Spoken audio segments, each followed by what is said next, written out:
Livro de Esther, capítulo 5.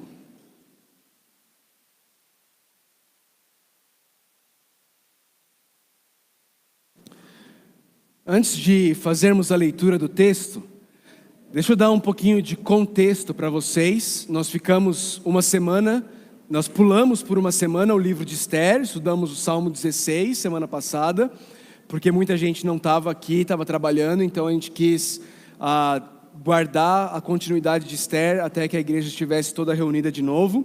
Mas então vamos relembrar um pouquinho antes da gente dar continuidade ao estudo de Esther. Esther se passa mais ou menos no 5º século antes de Cristo. O povo de Israel, o povo de Deus, havia sido levado cativo para a Babilônia. Deus tinha dito para eles que eles iam ficar lá por 70 anos e depois Deus iria trazer libertação. E Deus cumpre a sua promessa através do Império Persa.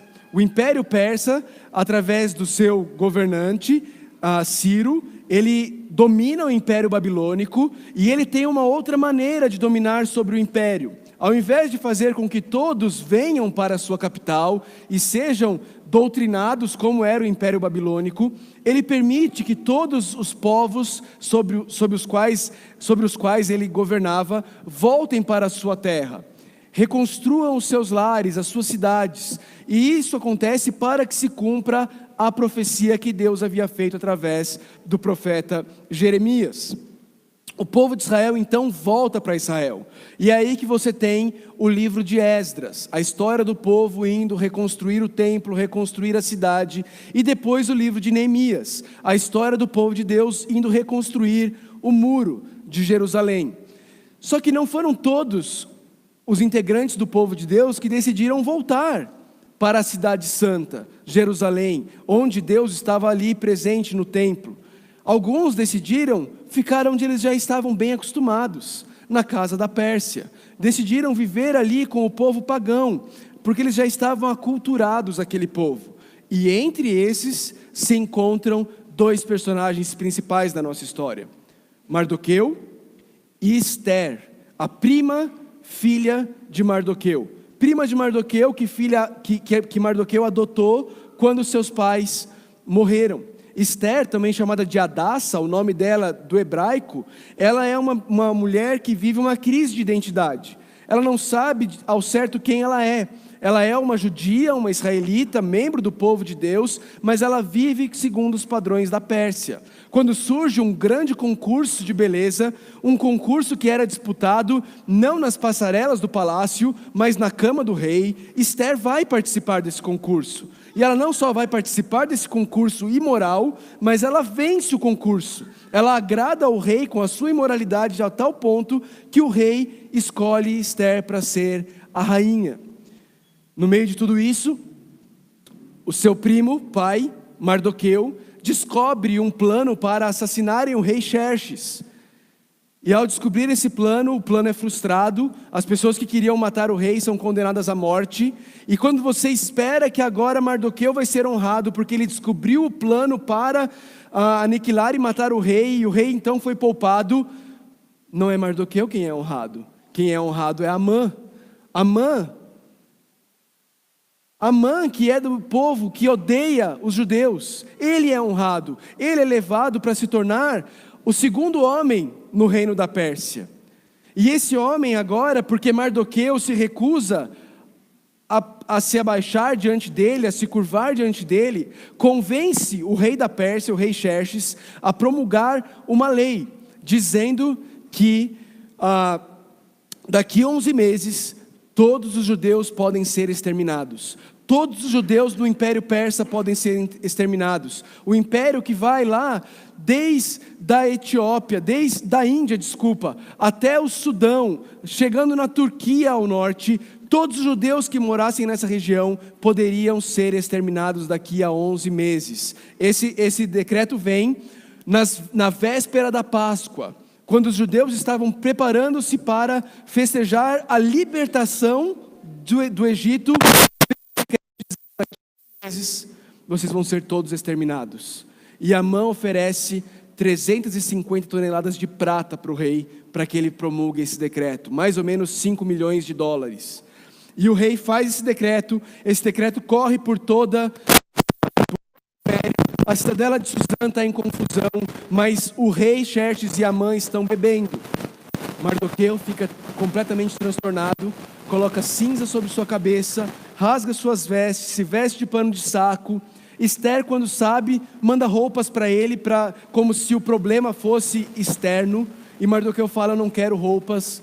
Então Esther vai finalmente tentar entender o que está acontecendo, e ela recebe a notícia de que o rei promulgou um decreto para que daqui a 11 meses todos os judeus possam ser eliminados do império.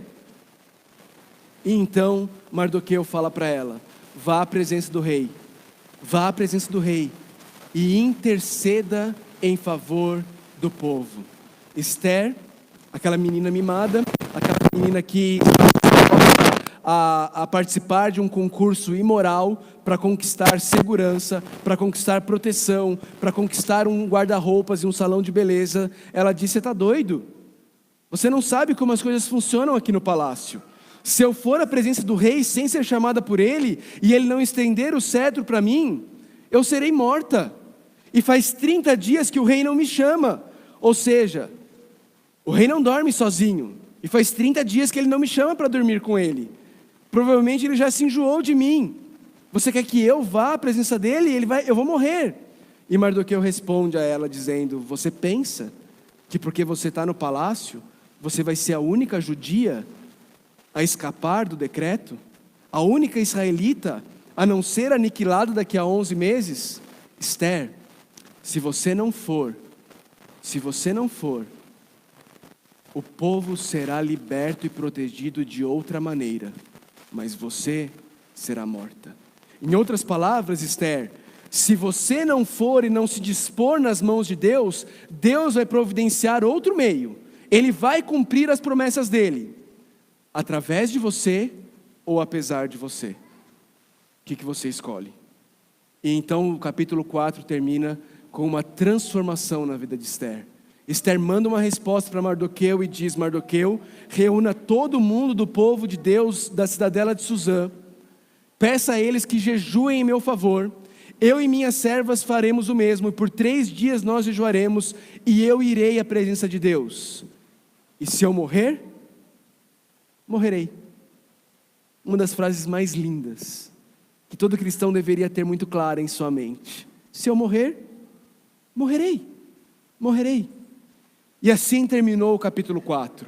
E nós terminamos aquele dia, um domingo 15 dias atrás, dizendo: será que não foi para este momento que Deus te colocou aqui? Terminamos dizendo: Deus vai cumprir a obra dele em Caldas Novas, em Goiás, no Brasil e no mundo, através de você ou apesar de você. Que você escolhe. E agora nós chegamos no capítulo 5, eu quero que você acompanhe comigo, com fé, a leitura da palavra de Deus, Esther, capítulo 5. Nós vamos ler do versículo 1 até o versículo 8. Todo mundo comigo? Ninguém dormiu ainda? Então vamos lá. 3 dias depois de Esther ter falado para Mardoqueu: jejuem que eu também vou jejuar, Esther vestiu seus trajes de rainha e colocou-se no pátio interno do palácio, em frente do salão do rei. O rei estava no trono, de frente para a entrada. Quando viu a rainha Esther ali no pátio, teve misericórdia dela e estendeu-lhe o cetro de ouro que tinha na mão. Esther aproximou-se e tocou a ponta do cetro. E o rei lhe perguntou: que há, rainha Esther? Qual é o seu pedido? Mesmo que seja a metade do reino, lhe será dado. Respondeu Esther: se for do agrado do rei, venha com Amã a um banquete que lhe preparei. Disse o rei: tragam Amã imediatamente para que ele atenda ao pedido de Esther. Então o rei e Amã foram ao banquete que Esther havia preparado. Enquanto bebiam vinho, o rei tornou a perguntar a Esther: qual é o seu pedido? Você será atendida. Qual o seu desejo? Mesmo que seja metade do reino, lhe será concedido. E Esther respondeu: este é o meu pedido e o meu desejo.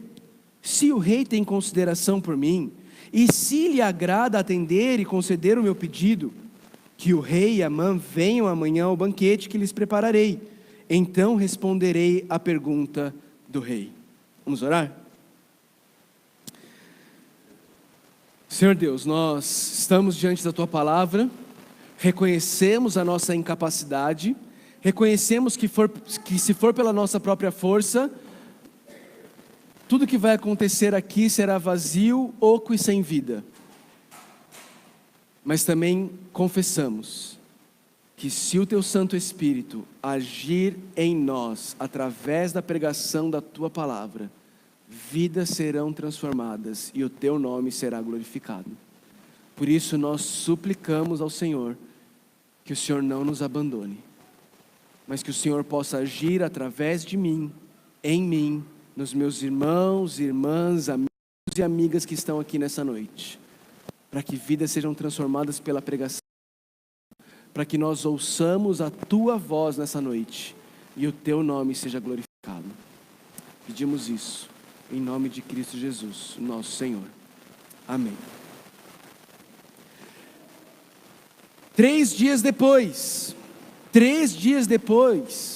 Esther vai à presença do rei. Mas ela não vai de qualquer jeito à presença do rei. Depois de ter jejuado por 3 dias, Esther estava com certeza com a aparência debilitada.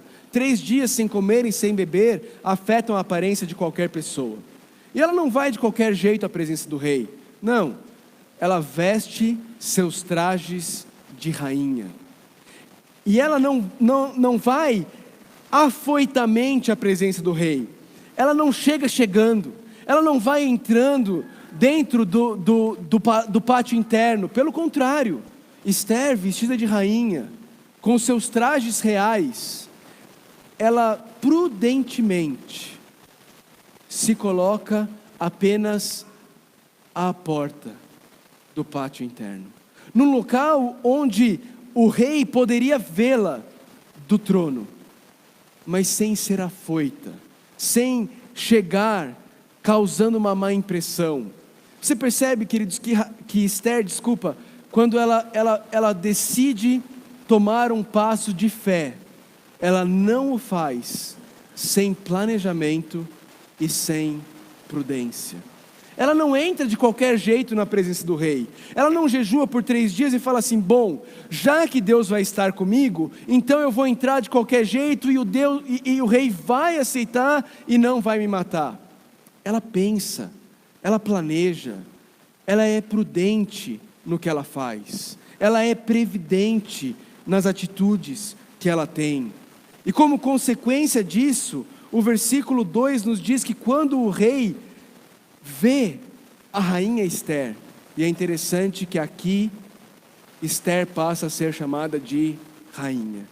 Até então ela era Esther. Daqui para frente, na maioria das vezes em que ela é citada como rainha Esther. Rainha Esther.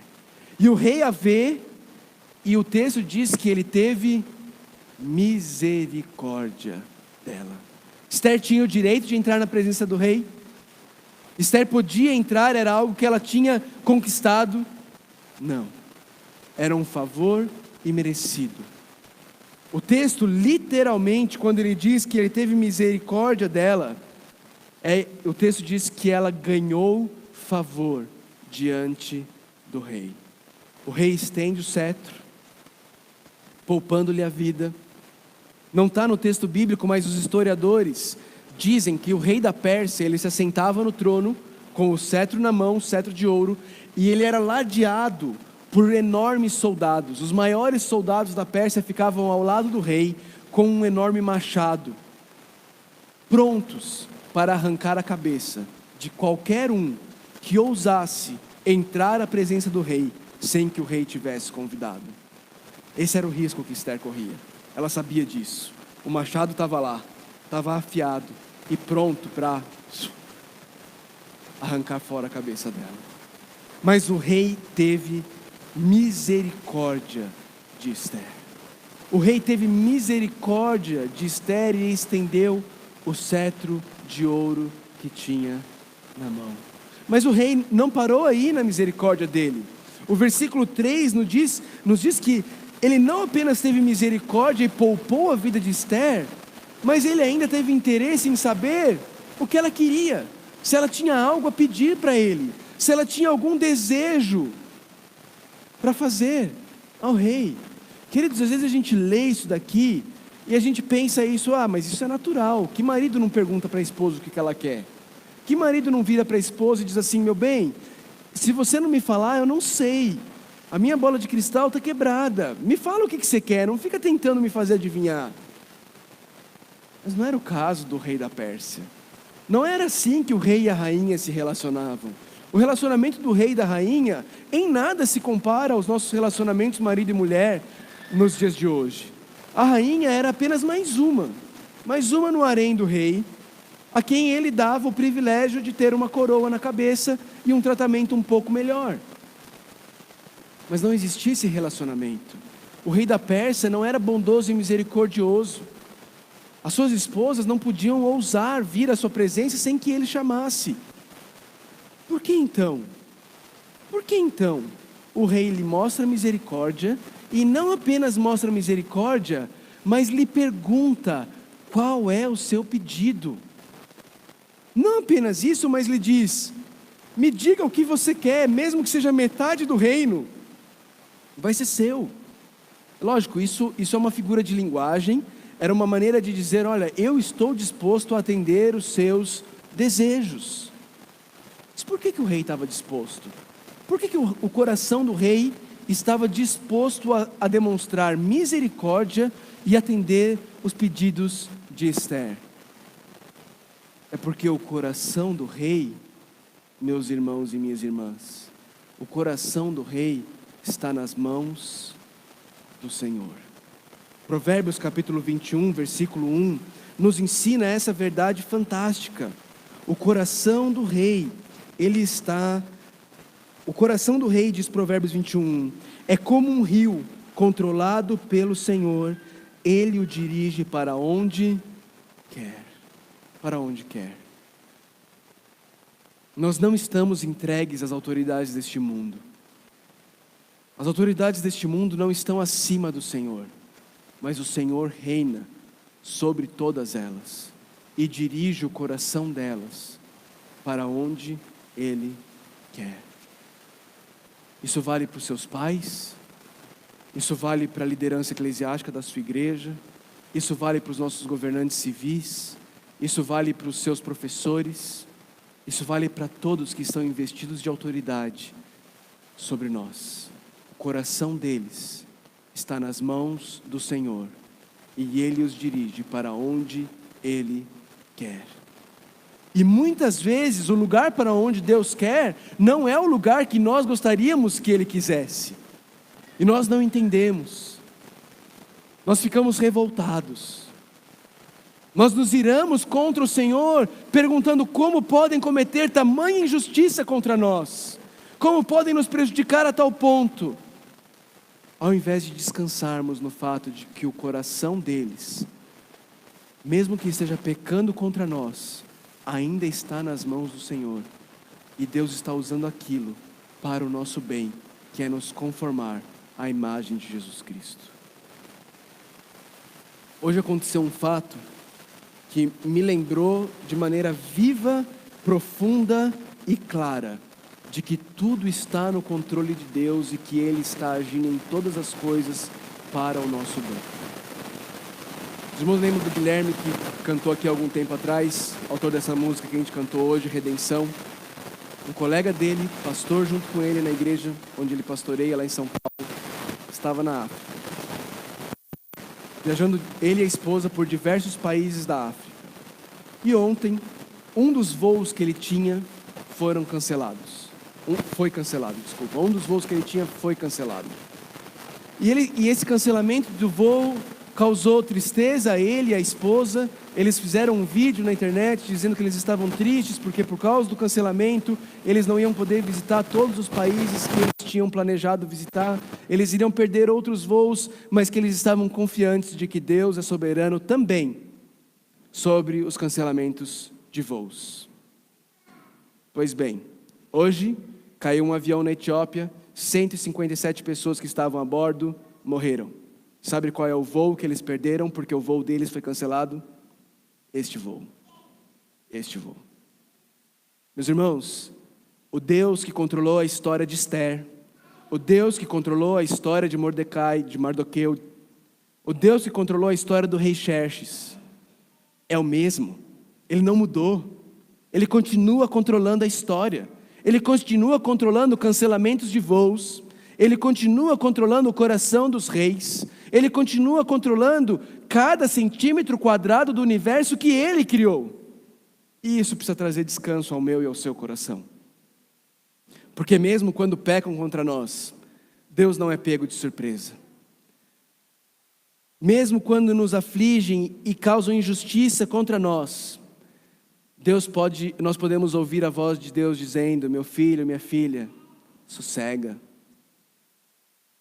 Nós podemos cantar ao Senhor: Mestre, o mar se revolta, as ondas me dão pavor. Mas nós podemos ouvir a voz dele dizendo: sossegai, sossegai. O rei mostra misericórdia a Esther. O rei se dispõe a ouvir e atender o pedido de Esther, porque o coração dele está nas mãos do Senhor que controla a história. Mas o texto continua e no versículo 4, Esther responde a ele e diz: rei, se for do agrado do rei, venha com Amã a um banquete que lhe preparei. Até então, nesse ponto da história, a gente não sabia disso. Para nós, ela só estava jejuando. Mas não, lembra que eu falei? Ela vai à presença do rei, não apenas com prudência, mas com planejamento. Ela já preparou um banquete. Ela pensou e ela planejou o que ela vai fazer. Ela tem um plano, ela tem uma estratégia, ela pensou sobre como agir. Ela preparou um banquete e ela chama o rei para esse banquete. Então, no verso 5, o rei responde, o rei dá ordens, ele diz: tragam Amã. É Amã que a rainha Esther quer? Tragam Amã, para que ele atenda o pedido de Esther. Então o rei e Amã foram ao banquete que Esther havia preparado. É interessante porque até esse ponto da história, tudo gira em torno do rei Xerxes. Os acontecimentos se passam no pátio do palácio do rei, diante do trono dele. Em momento nenhum, a cena sai dali. Em momento nenhum, as coisas têm um outro centro, onde elas giram em torno. Mas agora, o rei e Amã vão para o terreno de Esther. Ela sabiamente não apresenta o seu pedido ali na corte, diante dos guardas, diante dos conselheiros do rei, que já se mostraram bastante tolos, e o rei já se mostrou muito influenciável por esses conselheiros tolos. Ela sabiamente traz a questão para o campo dela, para a quadra dela, onde vai ser jogada com a bola dela. E ela traz o rei e Amã. E ali, enquanto bebiam, o rei de novo pergunta para Esther. Ora, o rei tinha perguntado qual que era o pedido. Esther tinha dito que você e Amã venham ao banquete. O rei poderia ter terminado aí. Ok, obedeci, cumpri o que você me pediu. Delícia, obrigado pela refeição. O macarrão estava muito bom. O frango você comprou em algum lugar, ou foi você mesma que assou? E vou embora para o meu palácio. Mas não, o rei, cujo coração está nas mãos do Senhor, ele torna a perguntar para Esther: Esther, mas me diga, não é possível que você correu o risco de morrer vindo à minha presença apenas porque você queria me dar uma macarronada com frango assado? Não é possível que é para isso. Esther, me diz, qual é o seu pedido? Pode falar, você vai ser atendida, mesmo que seja metade do reino. Me diga, Esther. E aí Esther se enche de coragem e ela responde: este é o meu pedido e o meu desejo. E a gente fala: agora vai, agora ela vai falar. Agora ela vai falar o que ela tem que falar. Mas Esther, ela é prudente. Ela tem um plano. Ela tem fé, mas a fé que ela tem não faz com que ela seja estabanada. A fé que ela tem não faz com que ela não planeje. A fé que ela tem leva ela a cumprir exatamente o que ela havia planejado. E aqui ela leva o rei a se comprometer em atender o pedido dela, antes mesmo que ela revelasse qual é o pedido. Ela diz assim para o rei: rei, se lhe agrada atender e conceder o meu pedido, que o rei e Amã venham amanhã ao banquete que lhes preparei. Vocês percebem que ao voltar amanhã, o rei estaria praticamente se comprometendo de que ele vai atender seja lá o que for que ela pedir a ele. Porque ela disse: se te agrada atender e conceder o meu pedido, volte amanhã. Se o rei voltar amanhã, ele está demonstrando que ele vai atender o pedido e conceder o que Esther tem a lhe pedir. Queridos, vocês conseguem perceber Esther sendo prudente e Esther planejando os seus passos, mesmo dando passos de fé? Mesmo os passos sendo passos de fé onde ela não sabe o que vai acontecer, onde ela precisa confiar em Deus, isso não a exime de planejamento e prudência. Vocês conseguem perceber isso? O que isso aqui tem para nos ensinar? O que esses 8 versículos de Esther, capítulo 5, ensinar para mim e para você, hoje, em Caldas Novas, 2019? Primeiro, queridos, isso precisa nos ensinar que a confiança em Deus não exclui planejamento, nem prudência e muito menos ação. Às vezes nós tolamente pensamos que por termos fé, isso significa que nós devemos ou sermos inertes. Não, porque eu estou descansando no Senhor. Acorda do sono esplêndido. Não fica deitado eternamente em berço esplêndido. Acorda. Confiar em Deus não é ficar parado. Confiar em Deus é ter uma coragem tamanha no amor, no poder, na palavra dEle, que você vai agir em confiança. Por um outro lado, outras pessoas pensam que confiar em Deus exclui planejamento, exclui prudência. Não, eu creio que Deus vai agir, então nós vamos e a gente não precisa de planejamento. Planejamento é coisa mundana, não é? Esther planejou o que ela ia fazer. Esther colocou a roupa que ela achava que ela deveria pôr para que o rei a atendesse. Esther se colocou de maneira que o rei a visse, sem que parecesse que ela estava sendo intrusa, mas que ele a visse, que ele a notasse. Ela planejou, ela foi prudente e ela agiu. Ela não ficou simplesmente, não, vamos aqui jejuar e esperar no Senhor. Se for da vontade do Senhor, o rei vai me chamar. Não, ela não fez isso. Ela não ficou pedindo para que Deus desse provas. Ela agiu. Ela agiu. É correto, é o certo. Eu não sei o que vai acontecer, mas eu vou me planejar, eu vou ser prudente e eu vou agir. Isso se aplica de várias formas na nossa vida. Isso se aplica, por exemplo, a alguém pensando em servir a Deus em tempo integral, em ir para um seminário, em ser um missionário. Isso é um chamado que exige fé. Você tem que responder em fé, porque você não sabe o que vai ser. Você não sabe como Deus vai suprir. Isso é fé. Você tem que dar um passo de fé. Mas não faça isso sem planejamento e sem prudência. Planeje, seja prudente. Busque maneiras de que isso possa se tornar viável. E aí sim, dê passos de fé.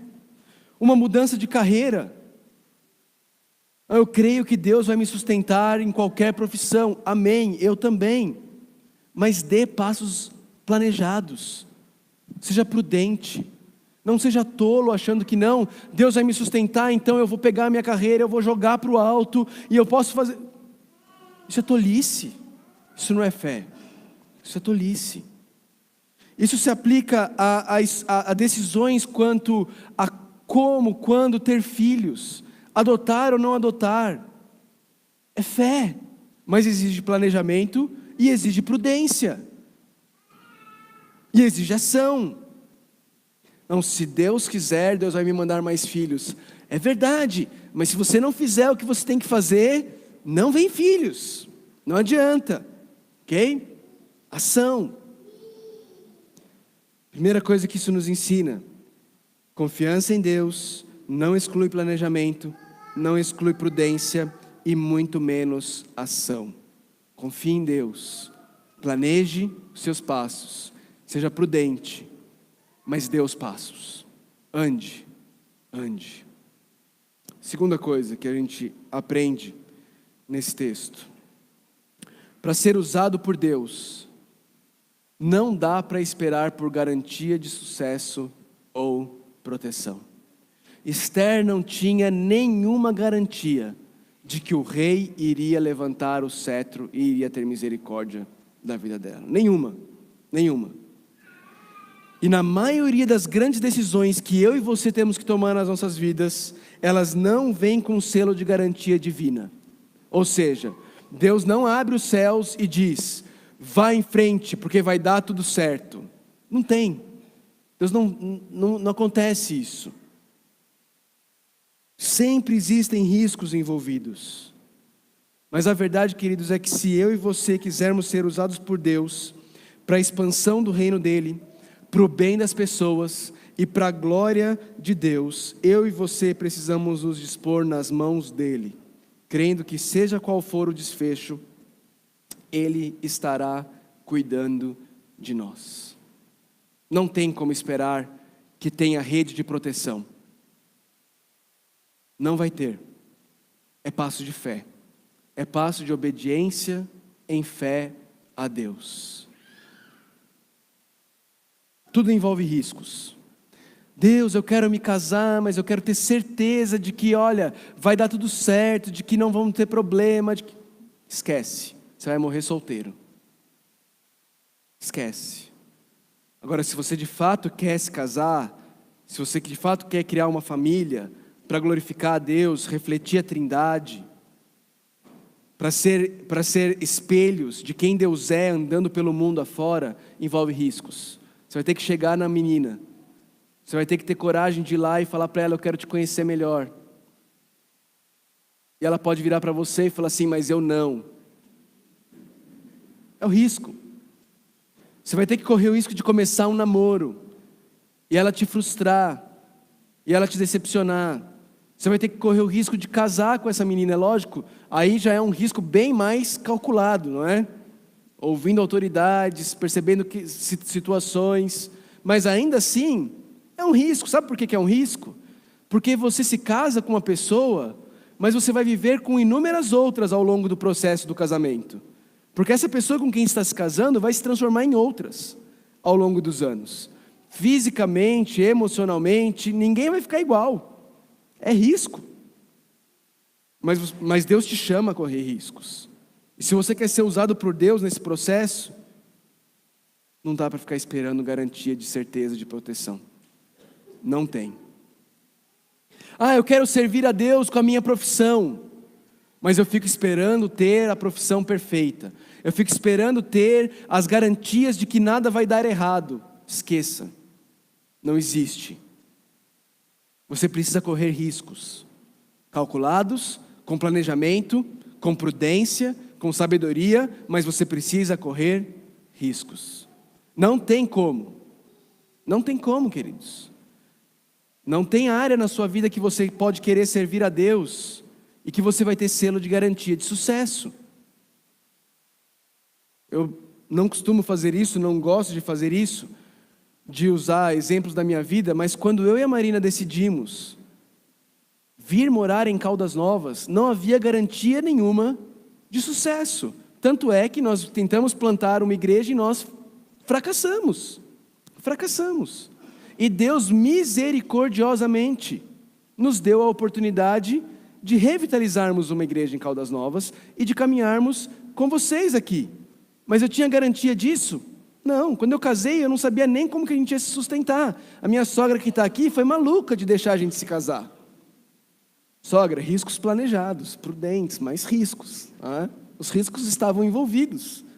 Mas se você quer servir a Deus, não espere, não fique esperando o ambiente perfeito. O ambiente perfeito não existe, não existe. Terceiro ponto. Antes da gente ir para o terceiro ponto, olha o que o apóstolo Paulo diz lá em 2 Coríntios 5, versículo 7. Ele diz assim, em 2 Coríntios 5, eu vou ler o 6 também. Capítulo 5, versos 6 e 7. Portanto, temos sempre confiança, e sabemos que enquanto estamos no corpo, estamos longe do Senhor, porque vivemos por fé, e não pelo que vemos. Se você ficar esperando ver, você não vai fazer nada. Não vai fazer nada.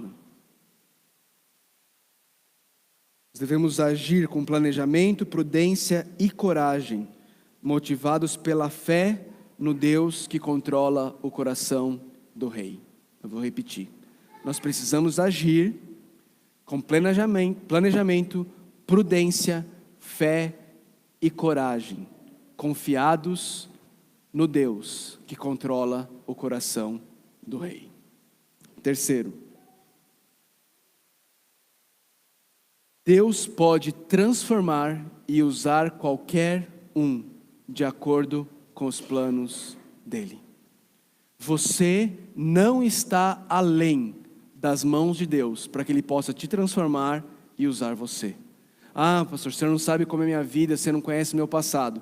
Talvez eu realmente não saiba, talvez eu realmente não conheça, mas eu conheço o meu. E eu sei que Deus pode transformar qualquer um e usar qualquer um para os planos dele. E eu conheço a história de Esther. E eu sei que Esther era a estrela de um concurso imoral, praticamente pornográfico. E Deus pega essa mulher que estava vivendo amoldada aos padrões da Pérsia, transforma o coração dela e a usa como intercessora do povo dele, para que ele cumprisse as suas promessas. Se ele usou Esther, praticamente uma estrela,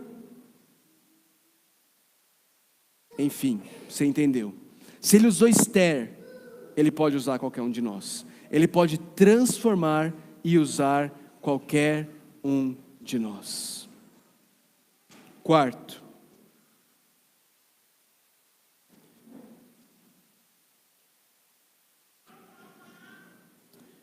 e mais importante. Queridos, a pecadora Esther foi poupada para que o povo de Deus fosse salvo de Amã e Deus pudesse cumprir sua promessa. Vocês percebem isso? Se o povo de Deus tivesse sido destruído, se Deus não tivesse usado Esther, se Amã tivesse cumprido os seus propósitos, Deus não poderia cumprir a promessa de enviar o Messias, porque o Messias viria através do povo de Israel. Mas a pecadora Esther foi poupada para que o povo de Deus pudesse ser salvo de Amã e Deus pudesse cumprir sua promessa de não poupar o seu único e inocente filho, para que o povo dele, eu e você, pudéssemos ser definitivamente salvos. A história de Esther indo até o rei Xerxes interceder pelo povo é uma sombra que aponta para a história real de um outro intercessor que um dia viria, queria colocar a sua vida em risco, mas não teria a mesma sorte e desfecho de Esther. A sua vida lhe seria tomada para que o povo de Deus pudesse ser salvo dos seus próprios pecados de forma definitiva e final. Eu e você não podemos ler a história de Esther apenas achando que Esther tem algumas lições a nos ensinar para essa vida. Eu e você precisamos ler a história de Esther entendendo que ela nos aponta para o intercessor perfeito. Ela nos aponta para aquele que correu riscos de forma perfeita e não só correu riscos, mas se entregou para que eu e você pudéssemos ser salvos. É isso que Esther está mostrando. Esther é uma sombra do que Cristo fez. A entrada de Esther diante do rei, onde ela podia ser aniquilada, é uma sombra daquele que um dia também esteve diante do Pai. Mas diferente do rei Xerxes, o Deus Pai não lhe mostrou misericórdia e derramou a sua ira sobre o seu único e inocente filho, para que pecadores como Esther, como eu e como você, pudéssemos ser salvos do nosso pecado, pudéssemos ser salvos da ira de Deus, pudéssemos ser livres da sentença de morte que pairava sobre nossas cabeças. É isso, fundamentalmente, é isso que Esther tem para nos ensinar. E se você está aqui nessa noite, e você ainda não entendeu isso, você ainda não entendeu que você tem uma sentença de morte sobre a sua cabeça, e que a menos que você confie no único e suficiente Filho de Deus e no sacrifício que Ele fez por nós na cruz do Calvário, é a ira de Deus que você merece e é a ira de Deus que você vai receber. Se você ainda não entendeu isso, o meu chamado para você hoje é: arrependa-se dos seus pecados e creia, porque existe salvação para todo aquele que se arrepende e crer no intercessor perfeito, não em Esther, a intercessora falha e humana, mas em Jesus Cristo, o justo, o perfeito, aquele que não tinha pecado, mas Deus tornou o pecado em favor de nós. Olhe para Ele, se arrependa dos seus pecados, creia nele como o único e suficiente Salvador da sua vida, e veja que existe transformação para Esther, para mim e para você, no sangue de Jesus Cristo, que nos purifica de todo o pecado. É isso que Esther tem para nos ensinar. Semana que vem, nós vamos ver o desfecho, ou parte do desfecho dessa história.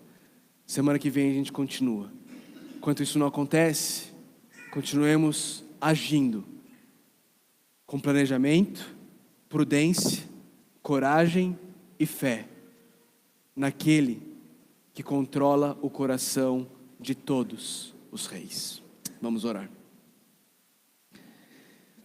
Senhor Deus, obrigado pela tua graça, obrigado pelo teu perdão, obrigado pela tua misericórdia, obrigado pela tua disposição de entregar o seu único e inocente Filho, para que pecadores como eu pudessem ser libertos do pecado.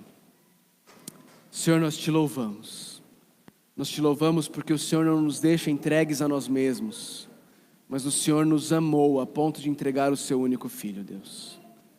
Pai, se alguém está aqui e ainda não entendeu isso, eu suplico ao Senhor que o Senhor abra os olhos dessa pessoa, para que essa pessoa possa entender quem o Senhor é, quem ela é, e o que o Senhor fez, para que alguém como ela pudesse se relacionar com o Deus como o Senhor. Nós oramos em nome de Jesus.